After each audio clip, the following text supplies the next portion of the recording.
And we are live. Welcome to the Bad Mom Podcast. I'm your host, Anastasia, and I have with me today Adam Derito. He is one of my longtime friends. We've been friends for over a decade. He thinks we've been friends for longer than I think, so that's how long we've been friends for. So Adam is here on my show because he is a justice warrior, and that's what we do here on the Bad Mom Podcast. We talk about how we expose abusers and we heal through that. So Adam, I'm sure you have a really long healing process for the last decade of dealing with the basically your entire dream being ruined and the torture that you went through with the U.S. Armed Forces, specifically the Air Force. So you've been on other podcasts before. The most important thing, I think, with these issues is to talk about them more and more and more. So more people hear about them and they realize how messed up our world is and how justice is not being served and justice for all, right? And I want to be very clear. I support you 100%, and I'm here more so interviewing you because I look up to you. You are one of the most resilient friends I have. You've been through some shit we're about to get into. And feel free to get as angry as possible because this is not something to be quiet about.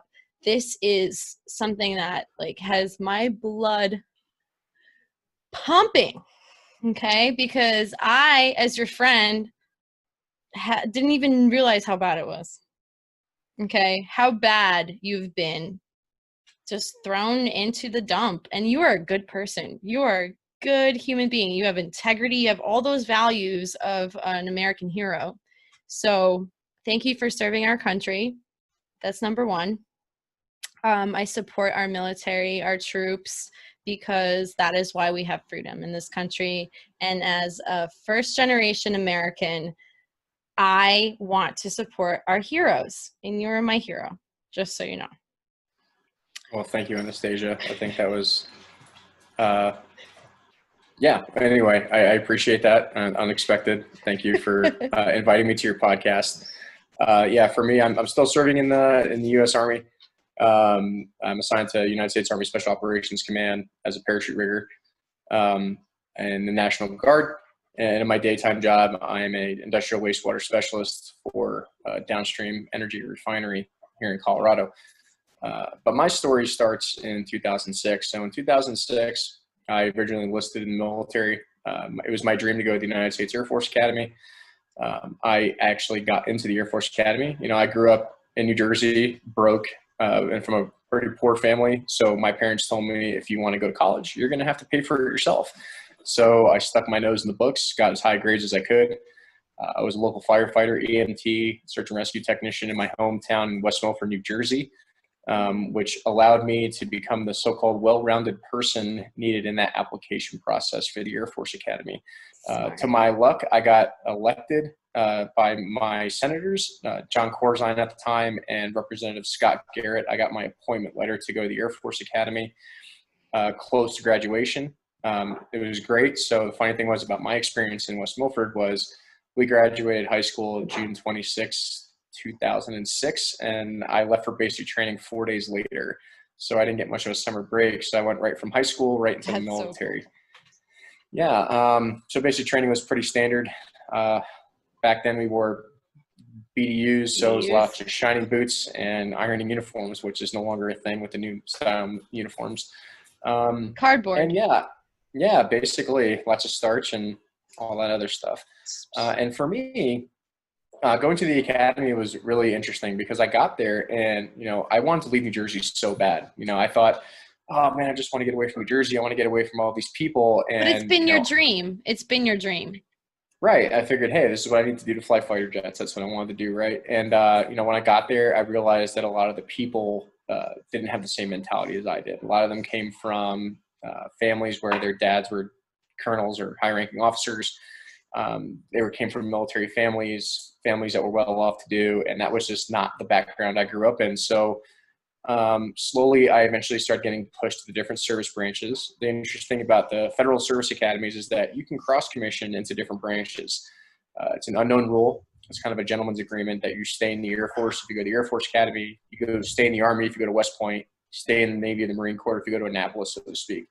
But I ended up finding a passion with the Marine Corps, and how I found that out was I ended up getting a few F-16 rides, and I was trying to go down the pilot track for the Air Force, and I found out that the Marine Corps was going to be the first people to get the new stealth fighter, the F-35, and I figured if my best shot of flying the F-35 was to join the Marine Corps. So I decided to cross-commission into the Marine Corps, and my experience at the academy was interesting. I mean, I was a total dork and a total nerd in high school. Like, I never got in trouble. I never did anything wrong. I didn't even have my first beer until the second half of my senior year.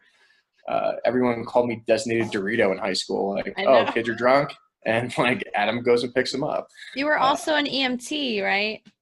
Yeah, so half the time I didn't want to get sober because my pager could go off any minute, and I have to go pull somebody out of a car accident or run into a house fire or something like that, right? So you're such a hero. For me, it was just I honestly enjoyed serving my community. I thought giving back to my local community that had given me so much experience and the opportunity to serve in the military was the right thing to do. Plus, I just like playing with extrication tools and riding on fire trucks and flashing lights. I'm basically a 5-year-old. So when I went to the academy, and some of the stupid disciplinary things that we would get nailed for were dumb.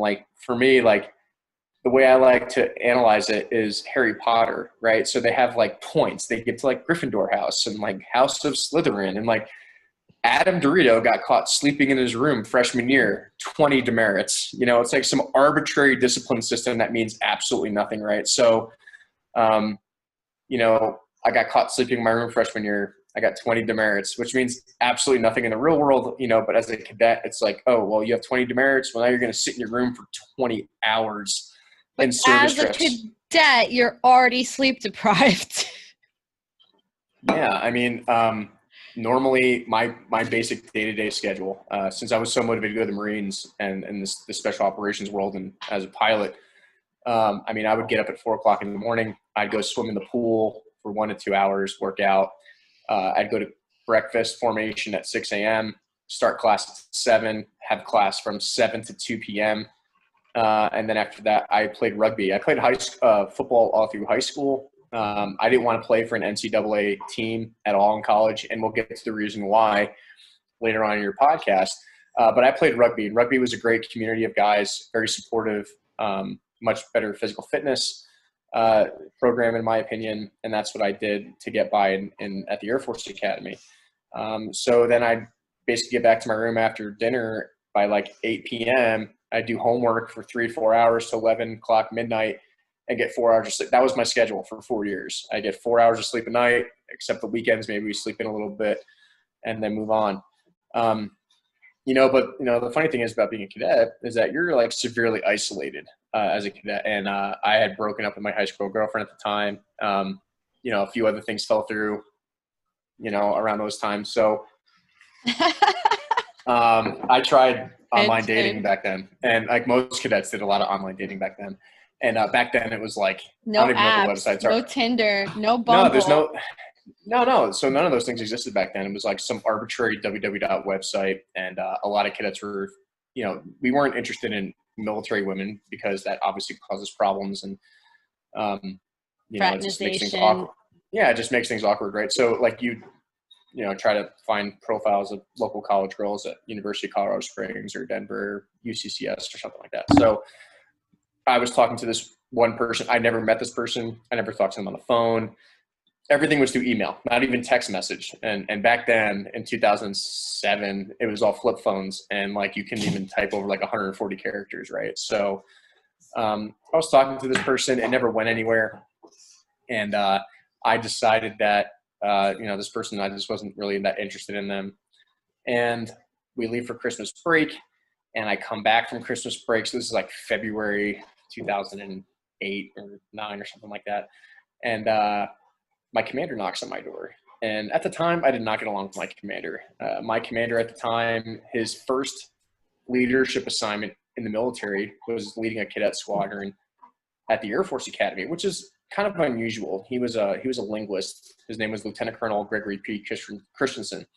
And he was one of the only few guys in the Air Force who could speak Romanian, Czechoslovakian, Yugoslavian. So he was a translator in the Air Force. So his leadership experience up to that point was not really with people, it's normally with himself.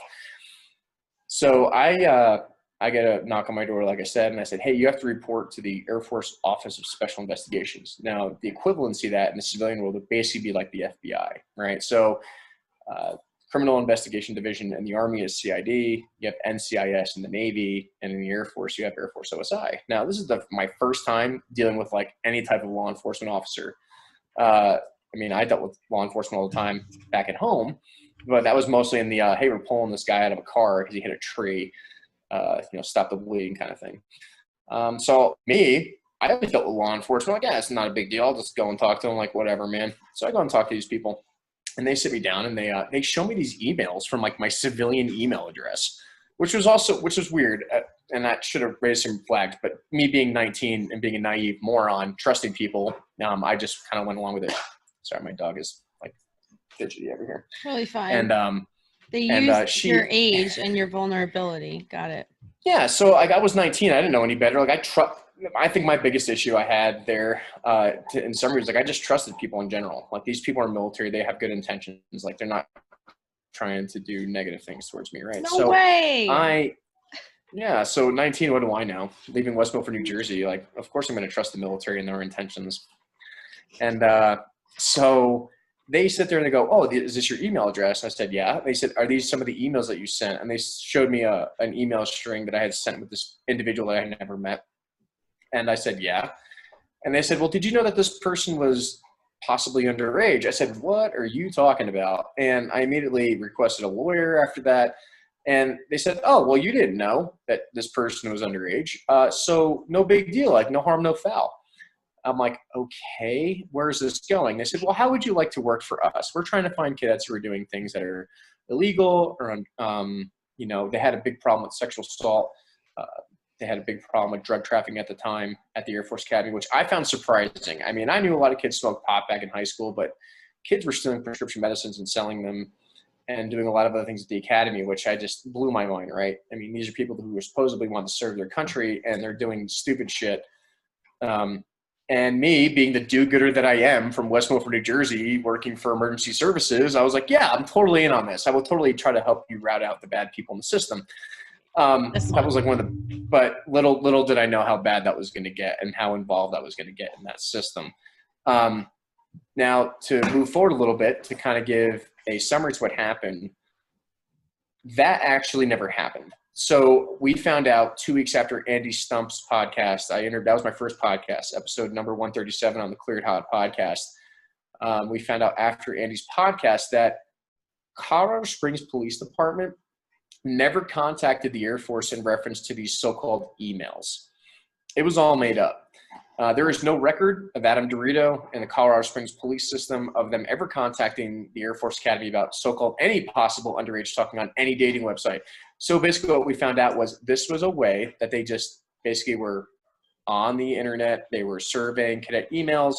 They made something up, and this is how they were recruiting undercover informants, which is what I became at the Air Force Academy. I became an undercover informant. And I think the reason I was targeted for this was because, not that I was anti-Air Force Academy, but I was definitely anti-corrupt cadet. And me and my so-called moral compass, the judgment got the best of me because I ended up doing reports and investigations on kids who were committing sexual assault, drug trafficking. And these are people that I believe did not deserve to serve as officers in our military. And we were right in the middle of 2006, 2007, 2008. In that time frame, Iraq was going on, Afghanistan was going on, a lot of guys were dying, and I'm just like, I lost some friends at that time. And I joined the National Guard at that time. Right. So I believe that, we need to rout out corruption and bad officers in the military. I have no problem stopping them in their tracks before they are able to commission, from the academies. Amen. At least that's what I thought. What I really should have done was just not participated and done anything. But we'll continue the story. Yeah. Tell me how you were fucked over by your own fucking peers. Right. So It was at that time where my next door neighbor, we weren't really friends, but we were acquaintances. And he's like, hey, do you want to go to Fort Collins? We're going to go run the marathon. We're going to go to this college party. Now, I was never a big partier in high school. Like I said, I was designated Dorito, but like this is my first opportunity to get off base and go to a real college party in Fort Collins, As Colorado. a freshman? I was a sophomore going into my junior year at the time. Okay. And I'm like, yeah, sure, let's go. So we go up to this party in Fort Collins where Colorado State University is. Colorado State University is one of the largest, basically like Rutgers for New Jersey, right? Yeah. And we go to this party, and I have no idea who anybody is. I'm just trying to be friendly. I'm trying to be the cool guy. I'm just trying to hang out, had a few drinks. And what I noticed after that was all my Air Force Academy friends left. And they left me there, and my cell phone was like, didn't have any text messages on it. I had no idea where they went. I assumed they were somewhere in the house. And around midnight, 1 a.m., and I remember this because I'm a pretty time-oriented person. This is my dog, Luna. She's very excited that I'm talking to you. See why I put my dog away? Yeah. And they leave me there, and they left, and I didn't know at the time. And this is the part where people don't believe me, but I honestly blacked out. I have no idea what happened from about 1 a.m. to about 7 o'clock in the morning. And me being a rugby guy, like I was 225, 230 pounds at the time. I was a college athlete. I wasn't a big drinker in high school. And I always knew my limits. I knew when the appropriate time to stop drinking was. And I was 21 at the time, so I wasn't doing anything underage drinking or anything. But all I remember was I woke up at about 7:30.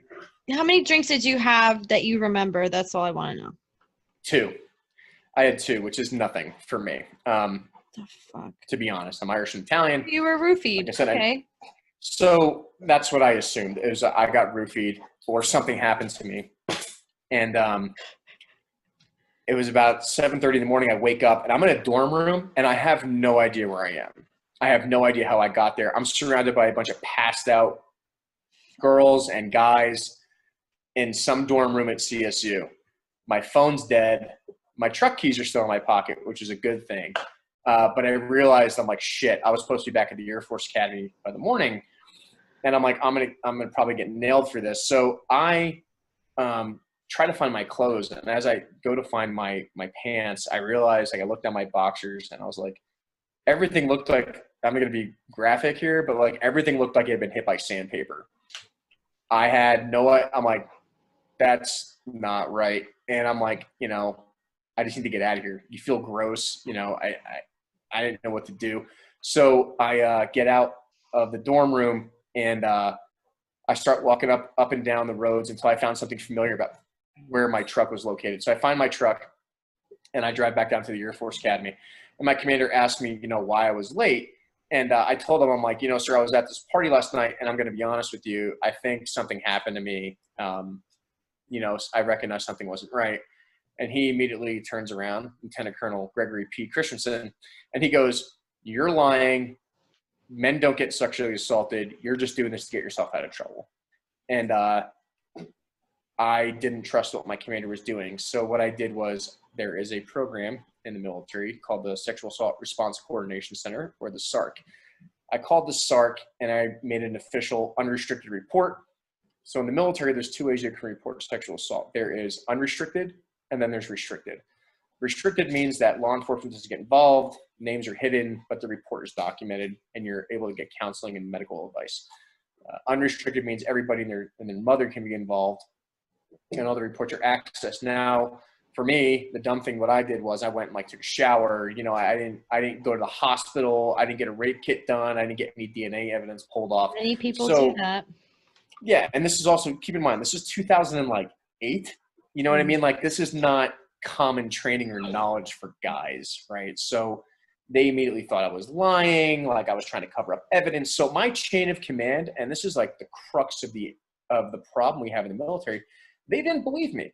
They just thought that I was the cadet that wanted to be a Marine, that they didn't like, that went to a party and didn't want to get in trouble and is trying to play the rape card, so to speak, right?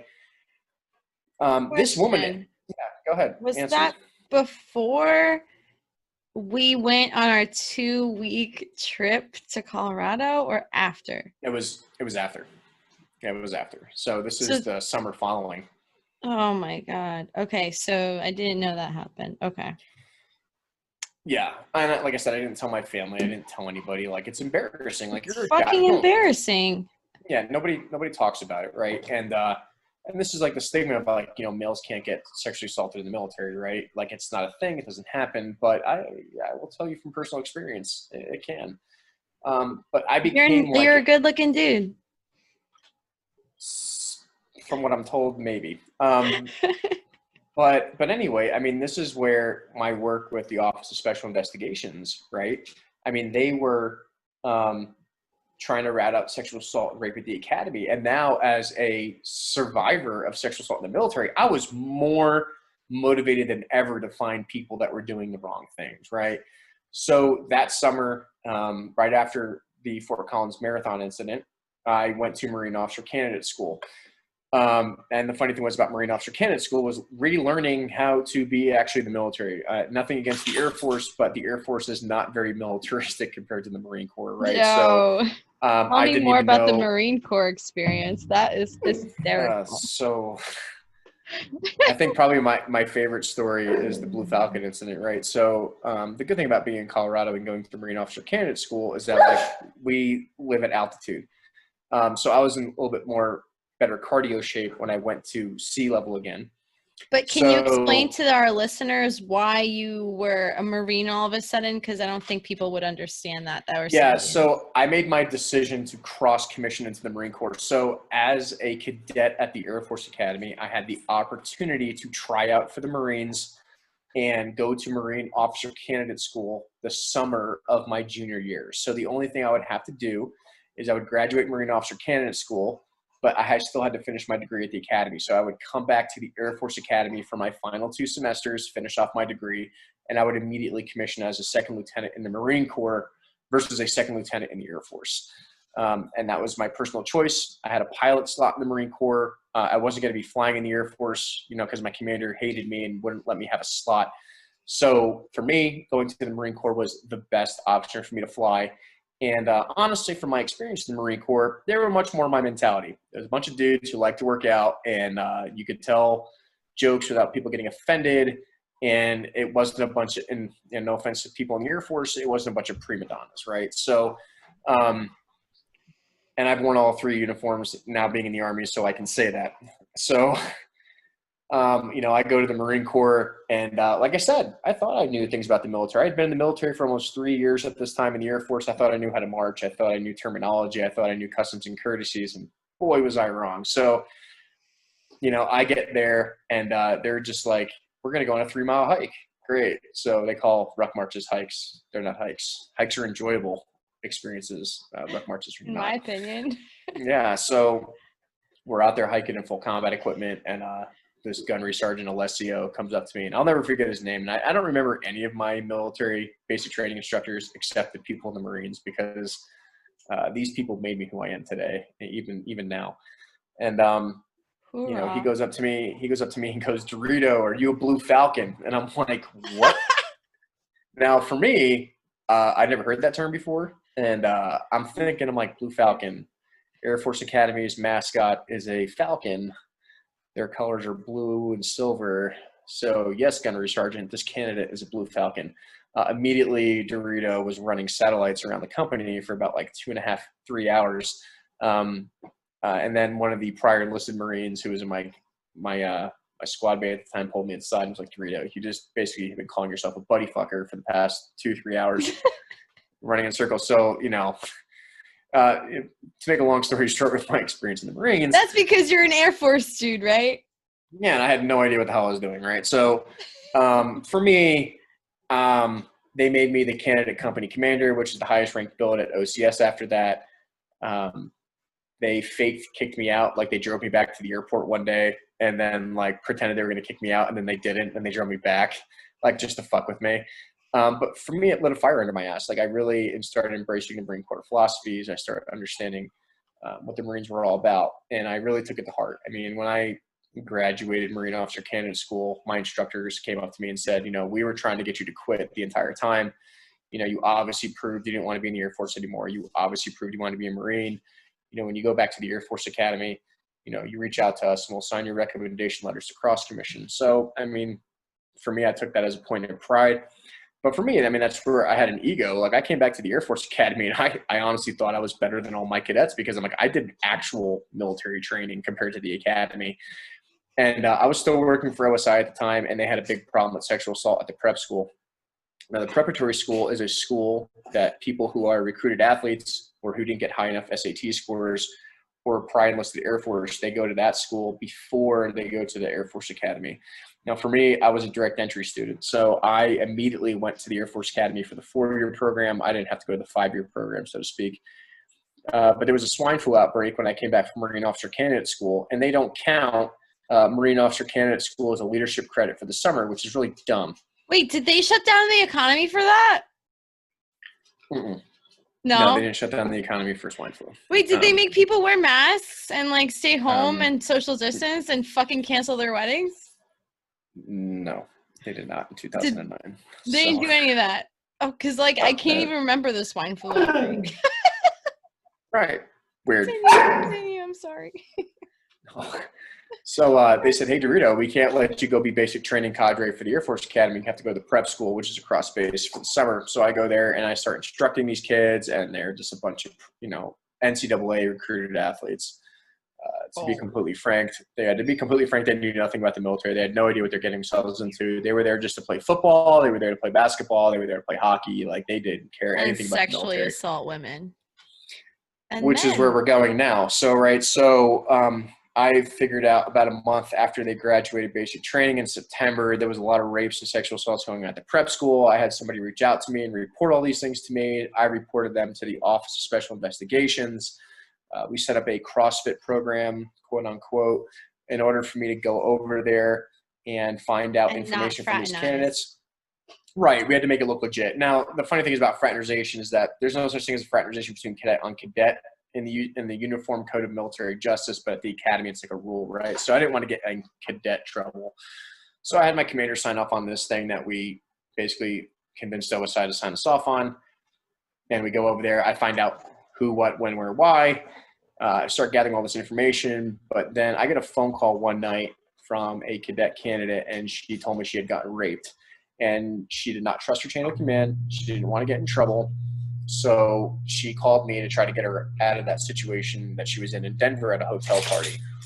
I left base and I went and picked her up. I immediately got her in contact with the Sexual Assault Response Coordination Center.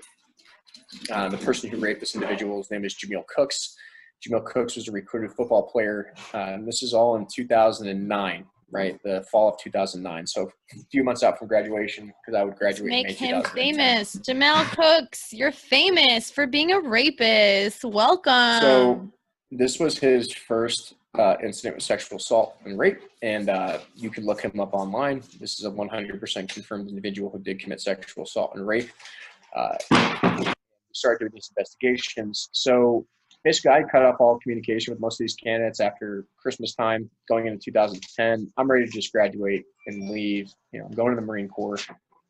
I am not going to be involved in any of these things whatsoever, right? So OSI reaches out to me, and they want more information on these guys and these parties and the drugs. And back then, spice wasn't legal in the military yet, but a lot of kids were doing spice. They want to know where the spice was coming from.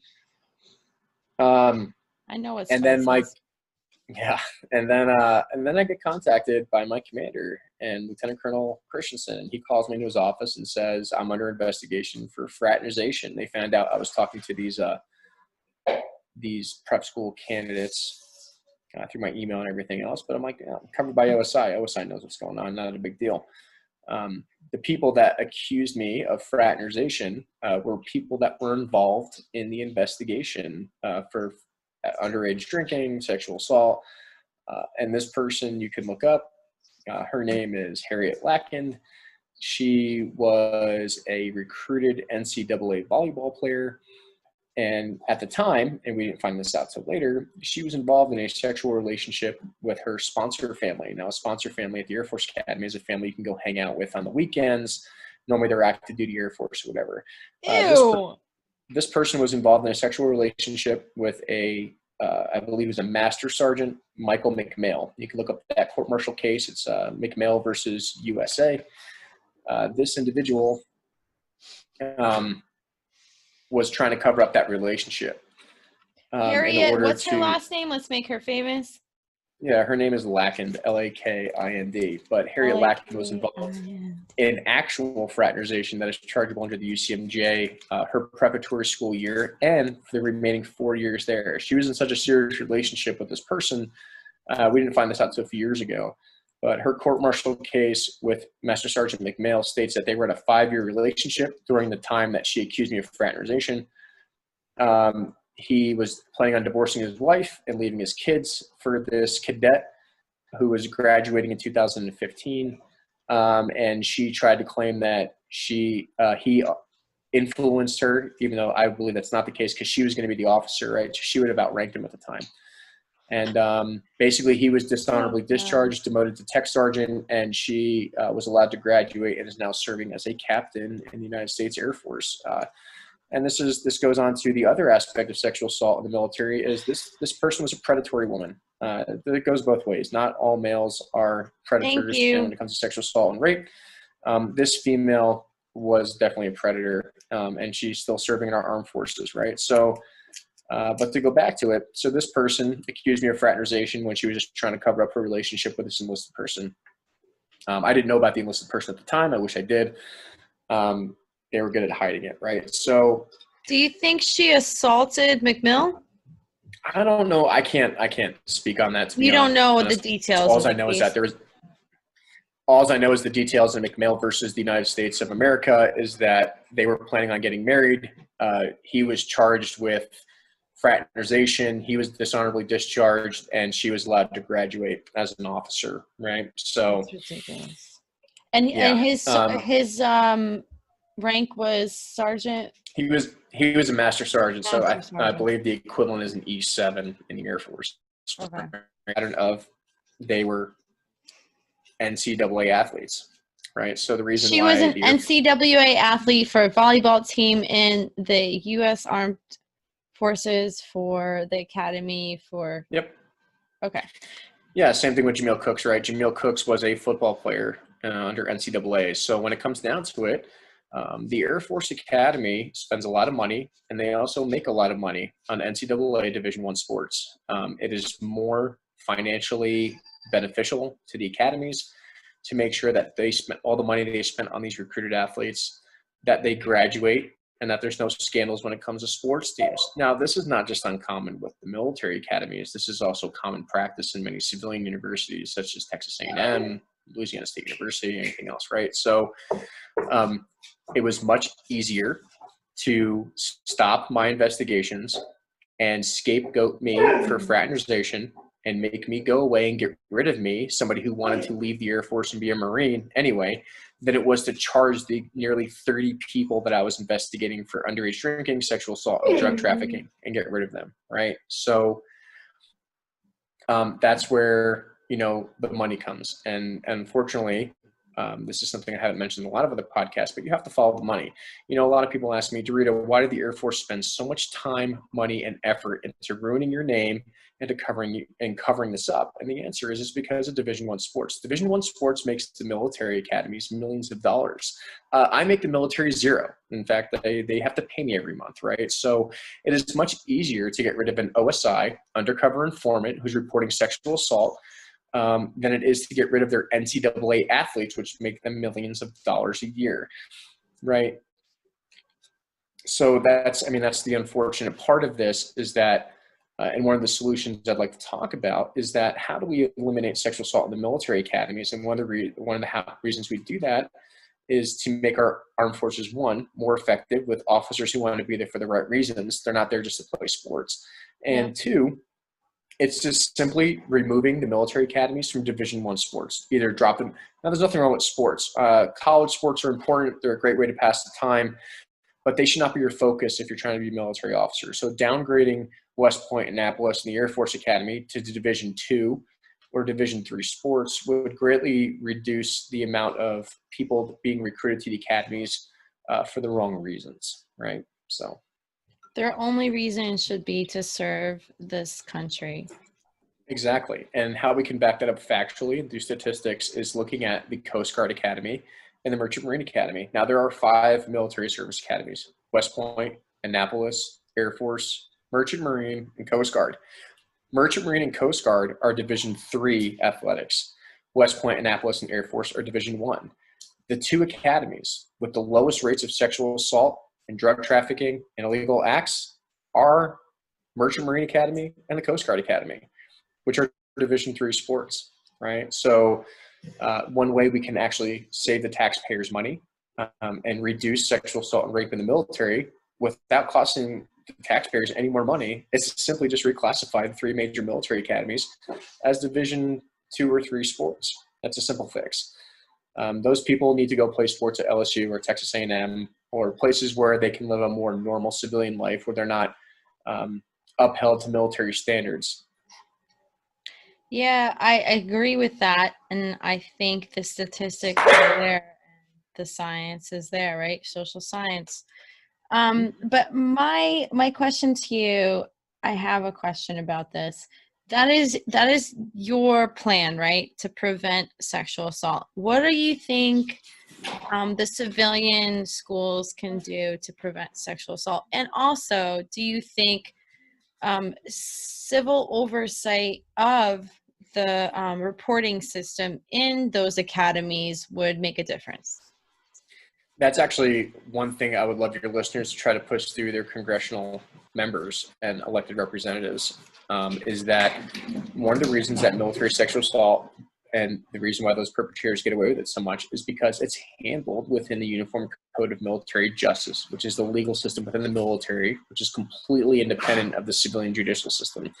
But unfortunately, this all relies on the commander. I was given an Article 15, which is non-judicial punishment for fraternization. Now, an Article 15 does not admit any wrongdoing.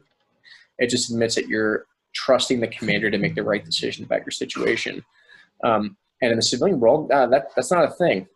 I mean, go to jail, do not pass go, do not collect $200, right? So in the military, rape and sexual assault are handled by the commanders. Now, if the commanders are looking for a promotion or they're looking to get assigned somewhere beneficial, such as the Pentagon, Washington, D.C., for example, my squadron commander, Lieutenant Colonel Christensen, and my group commander, Lieutenant Colonel David Lange, they knew that if they had to expose the 30 people I was investigating for sexual assault and rape in the military, it was going to make them look bad.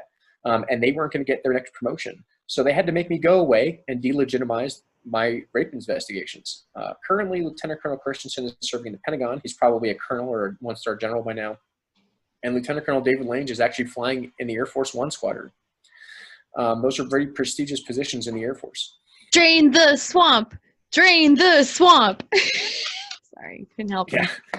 Yeah. And for me, it's like, if those rape and sexual assault cases came up on their record when they were commanders, they never would have gotten those positions, right? So it's a very simple fix. We just need to remove military commanders from the sexual assault reporting system.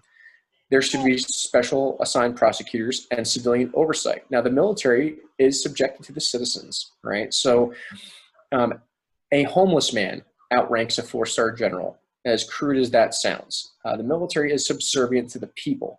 But the problem is, in the past 17 years or so on the global terror, is that the military has created a system in where they have unlimited power and no oversight, and no one is holding them accountable. When we're trying to fight wars overseas and we're trying to be effective in combat operations, if the people that are serving in the military can't trust their commanders to make the right decisions and do the right thing, then what's going to motivate people to join the military for the right reasons? Or if something bad does happen to people, what is going to motivate them to seek recourse when bad things happen to them? And the answer is none. I think what should motivate them is, for instance, the things that you are saying as a cadet. What is the Air Force thing that Core you guys values? say? The core Yeah, values. so List them out, because I'm not an Air Force kid. Yeah, so the Air Force core values are integrity first, service before self, and excellence all we do. And unfortunately, when it comes to sports or covering up sexual assault and rape, those commanders and those cadets and those airmen are not following those principles, right? I went to the Air Force Academy simply to fly jets and serve my country and fight in a war that I believe was justified at the time, and due to the attacks of 9/11. I did not go to the Air Force Academy to play football. I did not go to the Air Force Academy to play sports. I still serve in the military today, not to do any of those things. I serve my country because I believe it's the right thing to do. You are that 1%. Amen. Thank you. But, because of these things, and I reported all the wrongdoings, I was ousted from the academy 30 days after graduation. I mean, they made me go to graduation with my family, and they wouldn't let me walk. It was the most embarrassing, hardest, darkest day of my life. Talk more about that. Explain that shit, please, because I want people to understand how much they fucked with you till you fucked over. So they knew. Tell me in detail, how fucked over were you? Because you had a free ride to this school. Yep.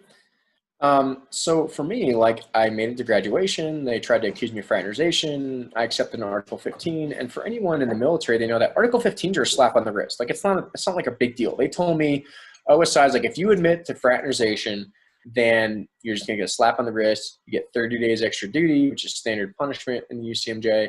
And then that's it. I'm like, fine, I'll take 30 days of extra duty, then go to the Marine Corps. I have nothing to do with the Air Force anymore. After that 30-day time period I served, after graduation, when I technically should have been a second lieutenant, they immediately threw me on the street. And we've come to discover years later that they improperly discharged me. I did not receive my medical records. They did not take my CAT card. They did not give me transition training, nothing. Not your DD-214. Nope. They literally had nothing. Your family fly out there and expect you to graduate on graduation day and make you take your uniform off and then say, sorry, Derito, you ain't graduating, but and you have 4 hours to vacate the freaking premises, right? Yeah, so if you want to talk about the most emotionally challenging day of my life, June 26, 2010 was it, right? It was a dark time in my life. I don't ever want to revisit how I felt that day, but I mean, it was a bad time. But for me, I'm I'm going to the Marine Corps, whatever. 30 days after graduation, they kicked me out. I'm a civilian. I don't know what to do with my life, right? So I ended up becoming a personal trainer because I liked working out. I needed to make extra money at the time as a civilian. Ended up meeting my lawyer, Dr. Matthew Greifey. He was a Marine, served in Fallujah, triple combat veteran, triple Purple Heart award winner.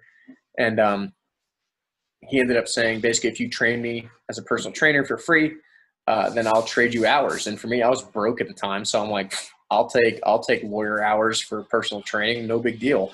Because you stayed in Colorado for a little bit. You couldn't even fly home. You had no money. Nope. I had to, and I ended up living with my sponsor family in their basement, and ended up recommending I get into the oil and gas industry. In 2012, I got a job working for an energy production company, and my income increased 20-fold, right? So now I was able to afford a good legal team. I was able to hire lawyers. And then we started finding out all of the procedural errors the academy did. I mean, they did not discharge me properly. And then on top of all the other crimes that my commanding officers committed when they were discharging me, I mean, it's unfathomable, right? So it gets even more interesting. So the military, I got a general discharge under honorable conditions, which isn't a bad discharge. The only thing it restricts you from is getting educational GI Bill benefits. So I couldn't get any GI Bill benefits. 80%? I couldn't get anything. Zero. Wait, you couldn't get anything? No, because Hold on a minute. My ex-husband got discharged honorably under general under honorably conditions. And he has 80% of his GI Bill. He never served in a combat overseas issue. He did go overseas, but he still has those 80% benefits. So I'm confused. You got no benefits? Yeah, they took away all my benefits with my discharge. Even though I did nothing criminal, I was never convicted of a crime. Hold on. My ex-husband actually took a dildo and put it on a locker and had the freaking private open the locker and get cock slapped to the face, and he still has 80% of his GI Bill. Do you see how the Air Force is worse than the Army? Yeah, so I got accused of an unprofessional relationship with a person who was committing Sexual assault. various crimes at the academy, and because I told on them, I'm sorry, it's not funny, but I'm and laughing. because I told on them, I got in trouble, and now they're serving in our armed forces, right? So, as an officer, anyway. But anyway, so I couldn't get back into the military. I mean, like, hey, the Army, the Navy, the Marines, the Air Force, even on the enlisted side, because the problem is when I got discharged from the academy, I finished my degree. I completed all my courses, and they decided to withhold my degree and say, here's $260,000 debt on your credit report. Which was Because a free ride, and now it's not. Surprise!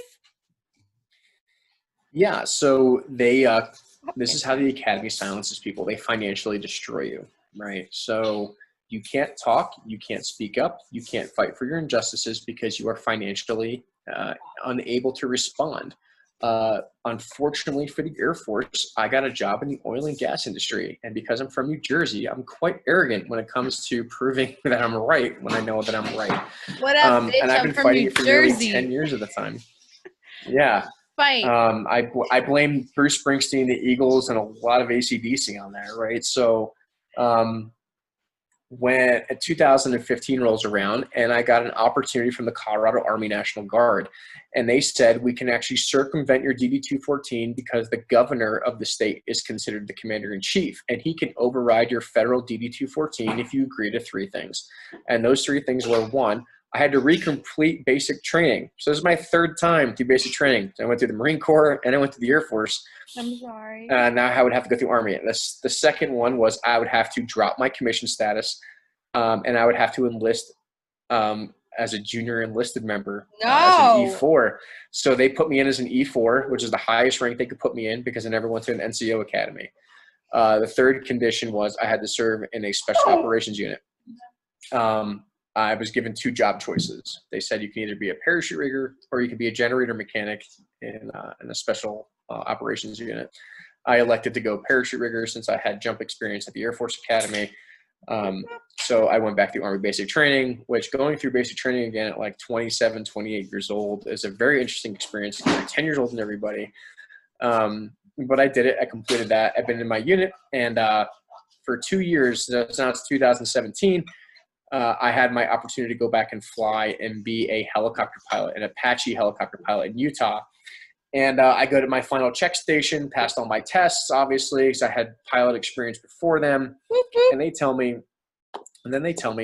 Derito, we can't send you to Fort Rucker, Alabama to go complete flight training because you have a mental diagnosis on your record.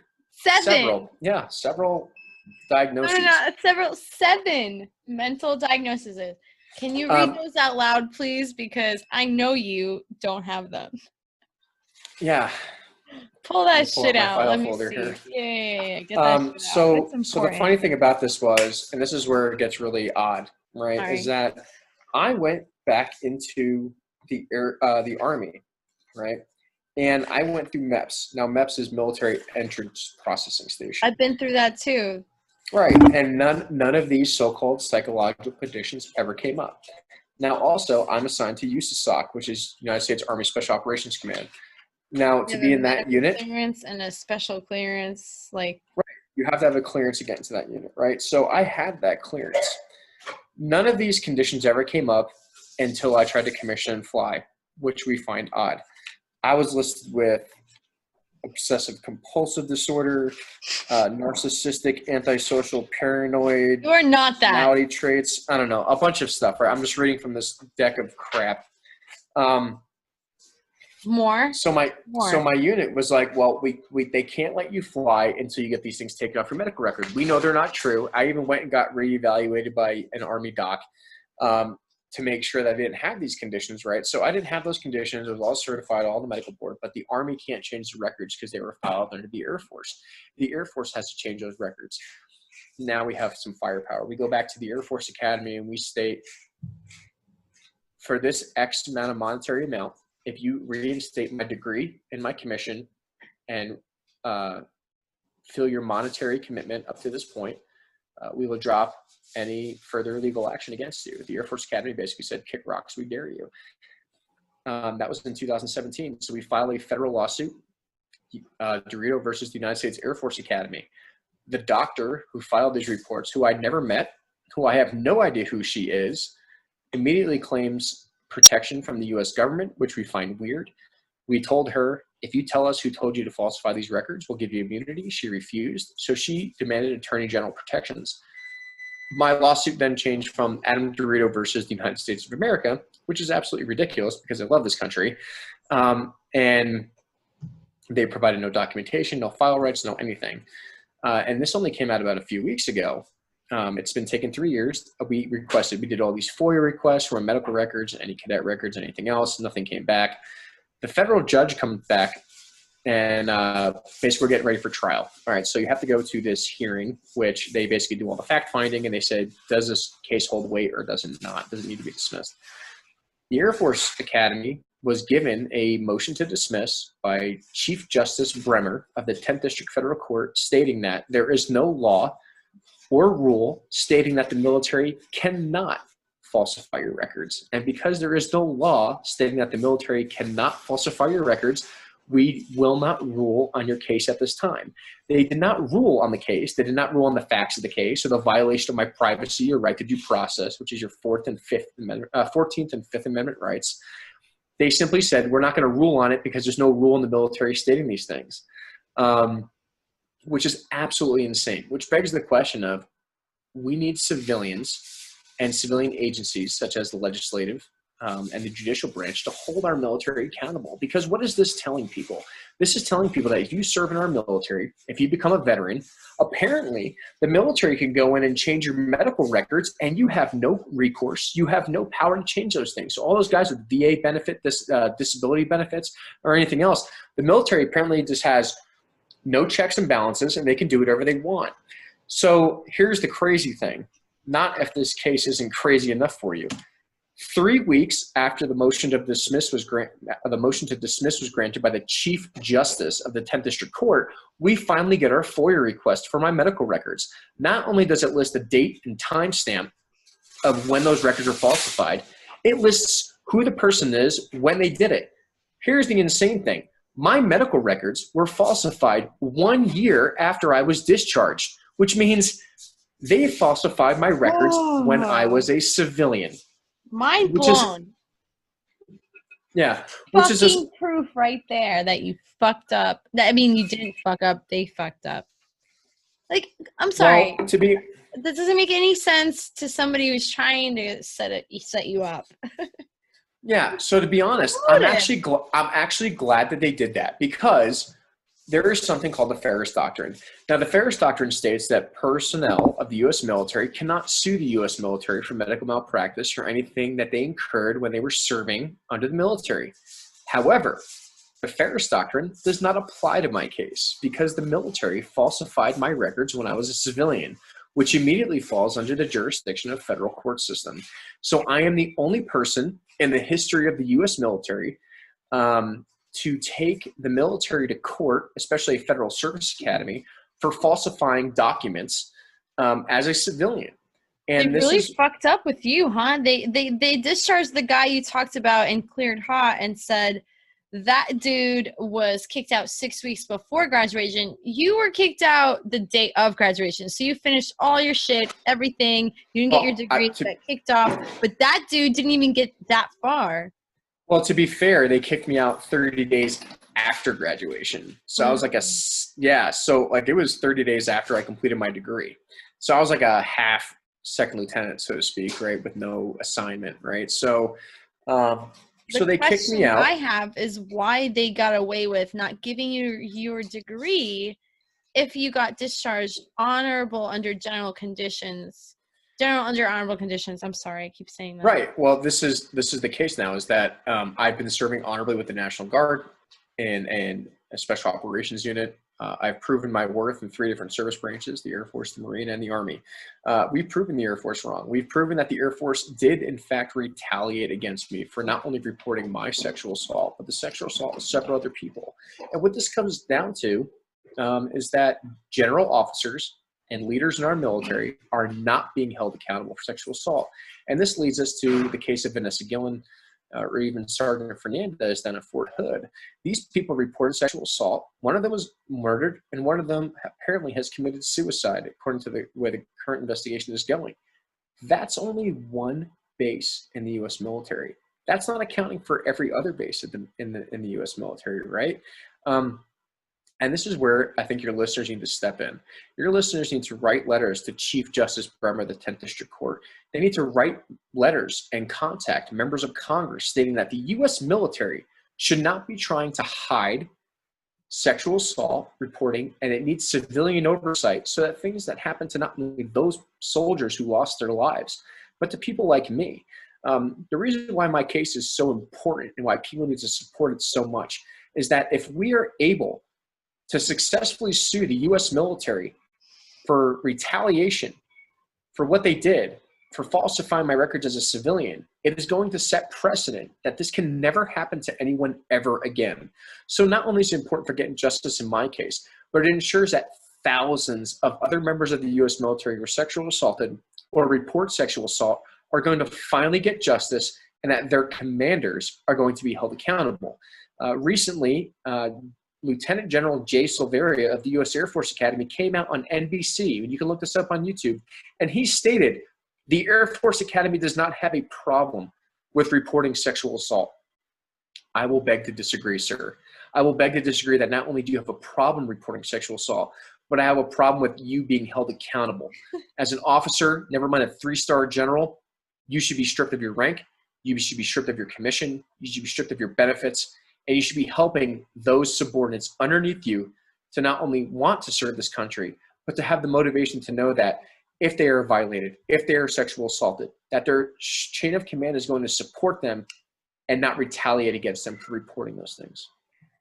Adam, so you think that if you are a military cadet, I'm not 100% on what you're called if you're in other branches, but my point is the reporting needs to happen off base and needs to happen with civilian police departments because you think they're actually trained and held accountable versus the military establishments. Absolutely. That would be the first step into recollecting these situations, is that if you are assaulted or raped as a member of the military, you should report it to your local sheriff's department or your local police department first. If you give the military any jurisdiction over your case as it stands, now unfortunately, if it happens on base, you don't really have a choice. That jurisdiction is going to go to the military. Civilians will take care of this better than the military, and I think that's going to encourage change. To date, the only cadets at the Air Force Academy serving any prison time for rape and sexual assault were those that were prosecuted and charged by civilians, either the city of Denver or the city of Colorado Springs. Those cadets are still serving prison time, over 10 years in prison. You can look those up on Google. Look up, it's all available information. All cadets that I know in the cases that I was working with that were charged with rape and sexual assault and were taken as jurisdiction under the Air Force are either serving as officers today, or people like Jameel Cooks. He was allowed to go to another university, and since there's no law or stature in the NCAA stating that you can be a registered sex offender and not still play football, he went to Alcorn State University, played football, and was potentially recruited to play for the Green Bay Packers at the time. So this person raped several women over his course of the time at the academy, went to another civilian college, was not held accountable, and is now a so-called millionaire, possibly playing professional sports if he's still doing that. And he's a convicted rapist. And there's nothing we can do about it because the military did not hold him accountable the first time. And that's concerning. Because you made the military so much money with the NCAA. Right. And like I said, the biggest change that civilians can hope for is to contact their congressmen, contact their senators, and demand that sexual assault, retaliation, and rape in the military is handled by special civilian prosecutors and is handled outside the military with civilian oversight. That way we don't lose people like Vanessa Gillen and Sergeant Fernandez down in Fort Hood, or people don't end up in the same situation as me. And here's the scary part. There are thousands of other people like me in the U.S. military, and the only reason I have the name that I do is because I've been able to afford to fight the U.S. government. I'm very thankful that I have a great job that provides me the monetary income I need to pay tens of thousands, hundreds of thousands of dollars over the past 10 years to my lawyers to fight this. But the way the military silences people is through financial impotence. They can't afford to fight it. They give up, they commit suicide, or they just stay quiet and go away and live in their parents' basement because they know they're never going to have their cases resolved because they can't afford to hire the lawyers to fight the military. That's why I'm hoping that your users support my case, because if they do support my case and we're able to get civilian oversight over these things, and we can get change from Congress members and members of the Senate to induce those changes in the military, that this is never going to happen again to anyone else. Adam, okay, so you think that this Jamal guy, right? Jamal Cooks or whatever his name is. Jamil, yeah, Jamil. Jamil Cooks. Okay, so you do know where he is now? He never served at all for anything? No, so he went into the civilian world. He was given 90 days time served, and that was considered time waiting in his cadet room for his court-martial appearance. He was court-martialed, dishonorably discharged, and then went on to playing football in the NCAA. And so that's because the Colorado Police Department released him back to the Air Force? Exactly. And that's one thing, like I said, we need to demand is that we need to ensure that these people have civilian oversight when it comes to cases of rape and sexual assault. Because if it comes to defaming a commander, making a commander look bad, making a chain of command, any type of implicated, nothing is going to happen. Those people are going to be self-protectionists, and they're going to ensure that they get promoted to the next rank and get their next base assignment. I think most military commanders would agree with me. If we take rape and sexual assault off the table and you're not involved in it, you don't have to worry about it. So why wouldn't military commanders want to give up that responsibility of doing sexual assault and rape investigations when there's people that are more than capable of doing that task, right? Mm-hmm. So you've had all kinds of intimidation happen over the years. Have you ever been talked to by the government to tell you to quit, to tell you to stop fighting, to intimidate you in any way? Yeah, absolutely. So actually last September, a private investigator was hired by the U.S. government to follow me for nearly 2 weeks during our federal court cases was going on. The military is now actually trying to claim they submitted a document to the 10th District Court of Appeals stating that they, in fact, did change my military medical records, and that since they did change my medical records, there's no reason to sue them anymore. Even though I've received no retribution, no payments, no nothing for them ruining my life and taking away my life as a pilot.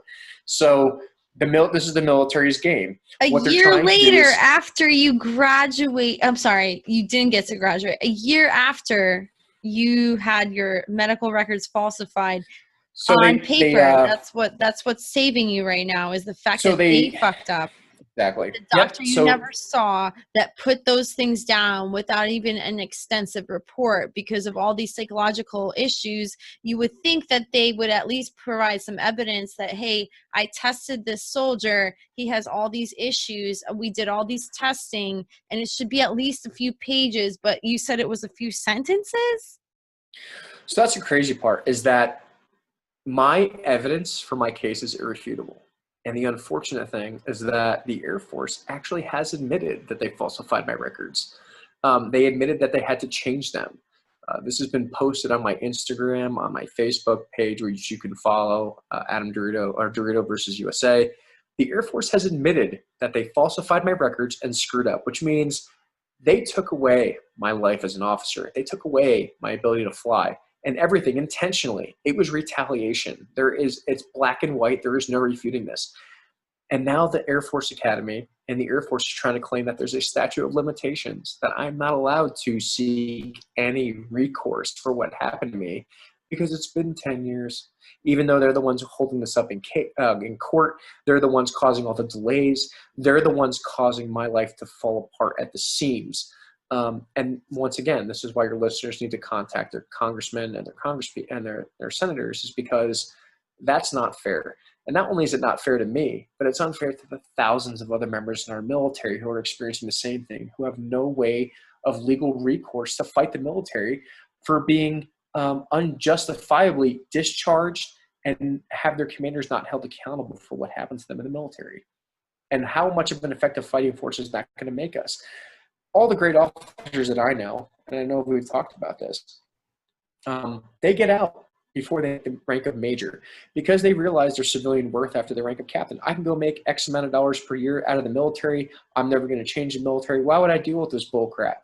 So what kind of officer is now left in the military? It's the yes men. It's the people who are allowing sexual assault to permeate in the ranks. Those are the ones making general, 1-star, 2-star, 3-star. And now this is why we're stuck in a perpetual war for 17 years in Afghanistan and Iraq, is because we have incompetent leaders who are willing to cover up sexual assault and rape in the military, which makes our military less of an effective fighting force, which reduces the will of its people serving in the military to do the right thing, and makes people give up. And that's why it's so important. And that's why it's so important to help change the laws, help change my case to set legal precedent, is because we need the right people joining the military for the right reasons, who want to uphold our constitutional values. Like I said, we're afforded the rights of due process. We're afforded the right to privacy, our First Amendment rights, our Second Amendment rights. But if our members of the military are not afforded those same rights and they're being taken away when they're fighting in the forces that are supposed to defend them, then what kind of motivation is that going to provide for people to join the military? And then what kind of bad people is that going to want to encourage to enlist in our military today? So, you said since reporting to the police, civilian might be better than reporting to the military. Do you think that they're actually trained in sexual assault reporting? Well, they're not. I mean, there are civilian, like in the Sexual Assault Response Coordination Center in the military, the SARC, as we like to call it, they are civilians. But in 2017, all of those people were fired at the United States Air Force Academy for reporting sexual assault. And not only that, the Inspector General report came out covering up over 40 reports that were destroyed by that office. So if the military, these civilians came in and said, there's too much rape, there's too much sexual assault, you guys aren't doing the right thing, and the Air Force Academy fired all of them and got rid of them and silenced them. That's scary. That's extremely scary. That leads me to my next thought. So when my ex-husband came back from Afghanistan, he was in 11 Bravo. He served in Fort Bliss. I'm not going to go into any more detail, but when he came home, he told me, as I told him to please seek help and talk to somebody, he said to me, I can't do that because that would make my chain of command look bad. That would make my platoon look bad. Reporting PTSD or any kind of things coming back is negative on my part and would make my commander look bad. So it is like everywhere. Like, I mean, it's sexual assault, it's PTSD. Why do we have so many soldiers committing suicide? Like, it's not even a question. This is why, because we have too many people worried about covering up their ass to like not look bad, but not solving any problems, making them all worse, making every fucking problem worse. I mean, how much domestic violence goes on military bases? Right, exactly. And it's insane. the funny thing is that the military tries to tout, oh, it's okay to go talk to somebody. It's okay to go talk to a therapist. And in my opinion, it definitely is. I mean, for me, I've talked to a therapist once a month, every month since the day that I graduated for this reason. It's okay to ask for help. It's okay to talk things out. But asking for help and talking things out should not be held against you as a member of the military. And unfortunately, there's a stigma against mental health. Exactly. Mental health is extremely important, and mental health should be encouraged, especially in combat arms or anything involving the U.S. military. What we do overseas and what we even do domestically is extremely mentally challenging. And not only that, members of the military know that they can't seek help, that they're going to be retaliated against, and they end up taking it out on their families. And that involves lots of domestic violence, rape and sexual assault cases domestically. And how we combat that is to get rid of the stigma of that mental health is a bad thing in the military. For me, seeking mental health help for being raped and sexually assaulted should not have been held against me, right? But it was, and that's ridiculous, right? if there wasn't that stigma, and like I said, even today, I'm still serving in the military, and you can bet your ass I'm going to work my ass off to get my commission back as an officer, because I am going to ensure that the people under my command and the generation that's coming up behind me are never going to have the type of leadership that I was exposed to. I don't care if I'm a 40-year-old old man making sure a bunch of 18-year-olds know it's okay to ask for help. But asking for help should never, ever be used against somebody. And that is one of the things that needs to change in the military, for sure. I agree with that statement. So my listeners might be very confused why I interviewed a sexual assault survivor. The reason is I feel like possibly if you had some education before you joined that, even in the Air Force Academy, if there was some sort of education regarding sexual assault, setting boundaries, looking for red flags, how to prevent sexual assault, how to prevent being a victim of any type of abuse, I feel like it would really prevent it. But we have none of those things. We have none of those things in public schools. We have none of those things anywhere except in our own homes. But the kids that go to these schools from elementary school all the way through high school, what they see in their homes is what they think is normal. So statistically, we're looking at people repeating the cycle of abuse throughout their adulthood and becoming bullies, becoming these predators, becoming people who abuse their power, who just narcissism, sociopaths, like all kinds of psychological issues. Like there is no way to be a good human if you think all of these things are okay and to be swept under the rug. What kind of person does it take to just constantly ignore sexual assault? You have to be some kind of piece of shit to completely be like, yeah, we don't care. As long as I look good. Yeah, and I think what that comes down to is awareness of what it is, right? And this goes awareness for men of what you cut out. I'm sorry, Derito. Yeah, and this comes to awareness of what is acceptable for sexual assault and what sexual assault actually is. I think what Explain that, children please. what children need to learn, especially when they're young, is that no means no. And I know that sounds like a really simple concept, right? But if you're in a situation you don't want to do something, whether that's I don't want to drink this beer or I don't want you to touch me, no is okay. And if there's any person that ever tells you or tries to push your limits when someone says no, you need to understand that that is a form of assault. And that not only rides to sexual assault, it rides to domestic violence and preventing all those things in the home. And I believe that if parents encourage those things among their children when they're younger, and they understand that no means no, and that the rules exist for a reason, is that they're going to be way better off when they're adults and that when they're living as civilians or when they join the military. And they need to bring those lessons from home and attribute them to their military service or wherever they decide to go in life. I agree with that. Thank you so much. That really does make it better for me, like as a mother. I mean, my own son has expressed the need to want to join the military, and I respect the military, I respect everyone who wants to serve their country, but I don't trust the system.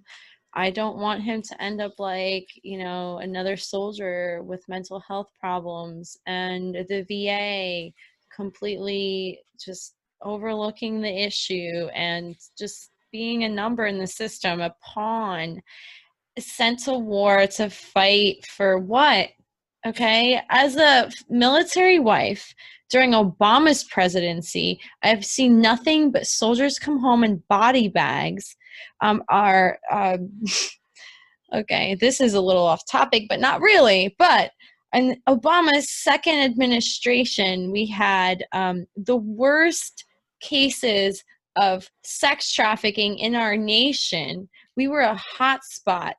And that is a fucking problem with me as a bad mom. That's why I'm cursing. Okay. I am pissed off because this can all be prevented.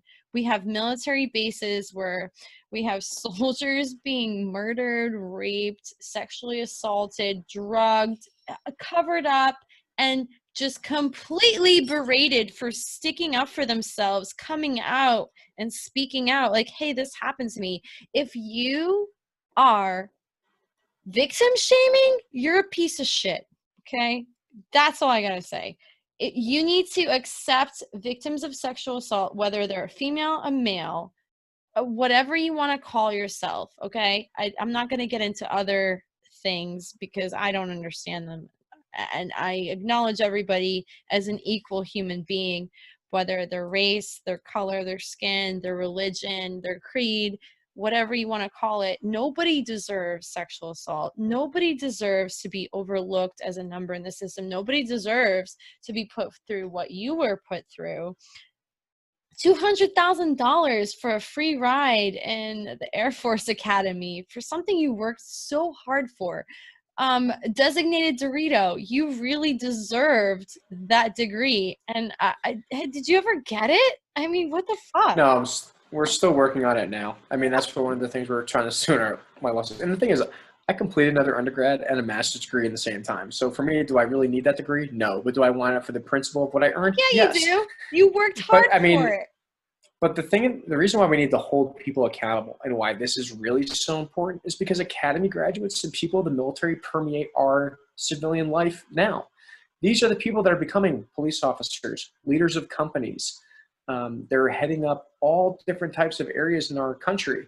So if they are shitbags, so to speak, in the military now, that type of attitude is going to lead to a poor work environment. It's going to lead to a poor workplace, right? So we need to make sure that our people in the military are treated correctly, that they're heard, so that way they don't continue that abuse and that level of shitty leadership when they become civilians and they are leading our police departments, our government agencies, and everything else, right? So it's important. That's the reason why, is that this has a tertiary effect on you. You may not know it, but I bet you your boss worked with some boss who worked with somebody at some point who was a West Point, Annapolis, or Air Force Academy graduate. That's just how it works. Officers in our military need to be held accountable because at the end of the day, they're the ones helping construct our civilian world, our areas of government, and they're also our members of Congress. Look how many people in Congress are members of the military, but how many of them were subjected to poor leadership from academy people, right? So we need to ensure that we hold our leaders accountable and that we make these changes to ensure that we have better leadership in the country and that we're not so divisive as we are now. That makes me question what they did to get into those positions and how corrupt they are and what they're willing to do to get in those positions. If my case is an example of the level of corruption that the military is willing to go to cover for itself, I can't imagine how that permeates in any other section of government as it stands now. Right. And defunding the police isn't the issue here. We have so many military members, if civilians aren't aware, they get discharged and they find jobs. And the easiest job for an ex-military person is to be a cop. What else, Dorito? I don't know, firefighters, members of government, local government, CEOs of major companies, aerospace, government contracting. Yeah. These are the areas that our members of our military go into. So, I mean, like I said, if they were corrupt in the military and they got away with it then, what is going to prevent them from doing that later on after their military service is complete? Because no one held them accountable before, so who's going to hold them accountable now? That's right. Do you think if you were, I don't know, somehow talked to in an assembly form, maybe did your parents ever talk to you about sexual assault or any of that stuff that you might encounter as an adult? No, actually they didn't. And I honestly believe that if I knew the warning signs beforehand, if I knew how to react to that situation better beforehand, maybe I wouldn't have ended up in the situation I was. Another thing too is parents need to talk to their kids about how to talk to police. Don't talk to the police. If I never talked to Air Force OSI, if I requested a lawyer, even though I thought I wasn't in trouble, even though I wasn't at the time, the police are not there to help you. And I know that sounds horrible. But if you're brought for questioning or anything over a speeding ticket, request a lawyer. It's your constitutional rights. You need to understand those rights. And you as an American need to express those rights. Like I said, if I never talked to Air Force OSI and I requested a lawyer, I'd be flying fighter jets today. We probably wouldn't be having this conversation. Simple. That's true. Okay, yes. So always request a lawyer. So your words aren't used against you. You're not Exactly. manipulated. Because There's you so don't. many instances of false confessions and everything else, right? I mean, I Your falsely confessed to confession. I'm sorry. fraternization. Can you talk about your confession, please? Yeah. So they told me, hey, if you admit to fraternization, you'll graduate on time. That was a lie. Police are allowed to lie to you. If I never admitted to fraternization and I never signed anything saying that I committed fraternization, I never would have gotten that Article 15. If I never got that Article 15, I would have graduated on time, plain and simple. So like I said, if you're being questioned for anything over a speeding ticket, like, when you speed, when you do something dumb, that's you're not going to get out of. But anything over a speeding ticket, it is okay to request a lawyer. Not speaking to the police is okay. That is your constitutional rights that are guaranteed to you by the members of the armed forces who wear the country to defend those rights. So use them. Yes. Okay, well, this is America. We have the right to free speech. We have the right to obtain a lawyer. We have the right to peacefully protest. Dorito, have you thought of peacefully protesting? Yeah, well, I live on 12 acres of land in the middle of nowhere, so I don't know about these riots or anything that are going on in our country now, and that's okay. Okay. Seems reasonable. I just wanted to ask you, since all this peaceful protesting is going on. Yeah, well, that's why I moved out to the country and away from New Jersey. Gosh darn it, I wish I was out there. But here I am stuck in New Jersey, fighting for freedom, freedom of speech, equal rights, and justice for all. On the Bad Mom podcast. And Dorito, I'm sure you'll come back on. Is there anything you want to end this with? Any kind of mission statement? Because, dude, you're fucking awesome. You should be proud to be who you are. I know you've been silenced or tried to silence. Your entire career was fucking destroyed in front of your face. But if you keep fighting, man, that's why we get along, because I'm doing the same thing, except I'm not allowed to talk about it because I'm still in court. Yeah, But go for it. Tell us why you should keep fighting. And what are your coping strategies? Please tell the world how the fuck you're coping with all this, because I need those skills. Please tell me. well, I guess coping strategies for me, like I said, talking to a therapist is okay, and I encourage it. Two, find hobbies and skills that you're good at. Me, I like working on my truck. I like working out. I also now raise chickens, and I have a dog that I go hunting with. So for me, raising chickens, bird hunting with my dog, and working out, working on my truck in the middle of nowhere works for Brewing me. whiskey and beer? Yeah, I also do that. As we would like to say in Boondock Saints, I'm a bit of a scientist myself. So I do make my own whiskey, and I do make my own beer. So find hobbies that you can learn. Find skills. Skills are a lost art in this Take country. your mind off that shit. But for me, the biggest thing your listeners can do is go to www.adamderito.com, follow my case, read the evidence for yourself, write our 10th District Court, write our members of Congress to help change the law for Derito versus the United States of America. You can follow me on Instagram, adam.derito, or Twitter, Adam Derito. Follow me there, help support me there. Like I said, your listeners supporting my case is the best way that we're going to have laws passed and laws changed. Natalie Kwam, who is actually sponsoring the cases in Fort Hood, the murder and suicide cases, has actually joined our legal team recently. So with her help, we're hopefully going to get these things passed in Congress. So like I said, the best things your listeners can do is to help support my case, support it through the judicial system, and actually make real change in our military so it benefits our community and our nation as a whole. Thank you so much for coming on the podcast. I can't wait to have you back to tell me how it all went. And I'm sure it'll be in a little bit, because you know how court cases take. Thank you so much for the last words. But I just want to have our listeners know that the reason I interviewed Dorito is because of his resilience. He could have easily blown his brains out by now, but he didn't. So thank you, Dorito, for hanging in there, being resilient, being a tough guy that you are. No one should have to go through this. Nobody. I hope that you learned all these skills from the way that you were brought up. Some kids don't have that. So this is why I'm building the No Bad Kids nonprofit. which focuses on education to prevent these types of situations, any kind of assault, any kind of abuse.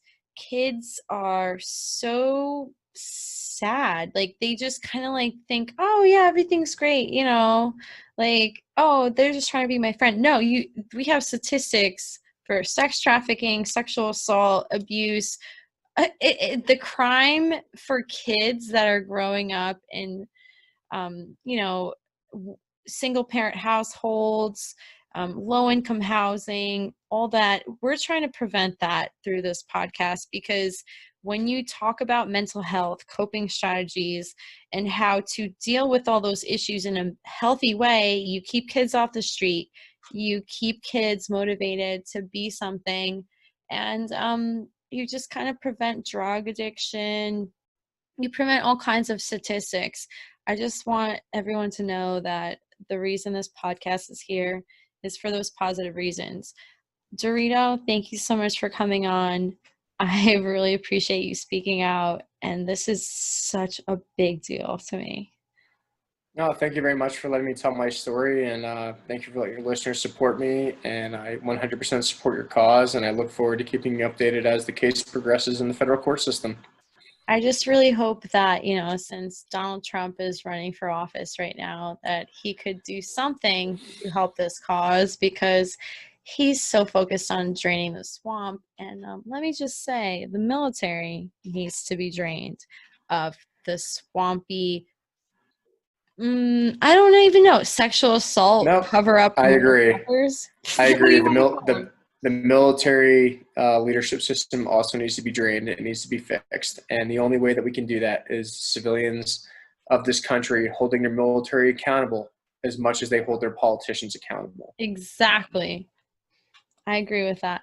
Well, thank you so much. Just because you wear a military uniform doesn't mean you're a good person. It just means that you need to be held accountable. And that's what people look at. It's like, oh, look at all those medals. They're so cool. Okay. All the people that have died, okay, I really respect all those people because they served their country. I just want to hope that if they were alive, they would say, I willingly died for this country, and I'm proud of what this country is. I can't say that I'm proud of this country knowing this story. I'm still proud of it, but it needs so much work, I think we need to do all we can to drain the swamp. And it starts with draining these awful leaders that are running our military that are still in.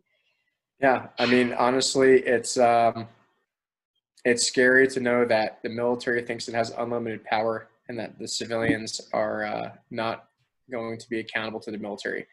Like I said, 2020, fix this. You wear a uniform for a reason. It's to defend the constitutional rights of this nation, and we expect its leaders to uphold the same values that they have listed for in the first place. You take an oath to defend the Constitution. You should be held accountable for everything you did to not uphold the Constitution. And all those rights that we have are due to our service members, men and women that have died for this country. We cannot forget why we are a free country. We are a free country because of them. Their integrity, their courage to fight, to uphold these beliefs, all of these values that we stand as Americans. And I'm sorry, I'm a first-generation American. That's why I give a shit, because I came from a communist country. So I know what it's like on the other side of the spectrum. And it's great to be an American, just saying. Yes, Thank you, Derito. You're the best. I appreciate you coming on. For more and more updates, just email me. If anybody wants to talk to me about any sexual assault, domestic violence, any kind of injustices in our court system that deal with children and how we can prevent their future generations from perpetuating the cycle of abuse. Like, we have these sexual assault rapists. I'm sure they learned that somewhere. So we need to stop all these abuses. And by doing that, we can only do it through education, talking about it, the conversation that no one wants to have. Let's have it on here, because I'm such a bad mom. And Subscribe to the Bad Mom Podcast. It's on all platforms where you listen to Spotify, Google Podcasts, Anchor, FM. We have Beaker. I don't even know them all, but the support is great. Just email me at thebadmompodcast@gmail.com. Let's talk about this. Let's raise awareness for all types of abuse, all types of assault. Let's stop this from perpetuating, and let's make a difference, because being silent apparently is violence. So let's use our white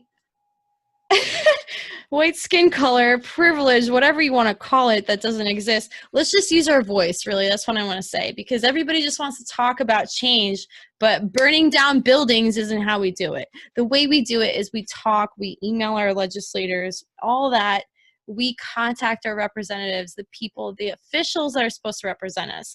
That is how we do it. And don't forget to vote in this election in November for the president you think that's doing the best for this country. And I don't know, who could that be? Weird. Thanks. Love you.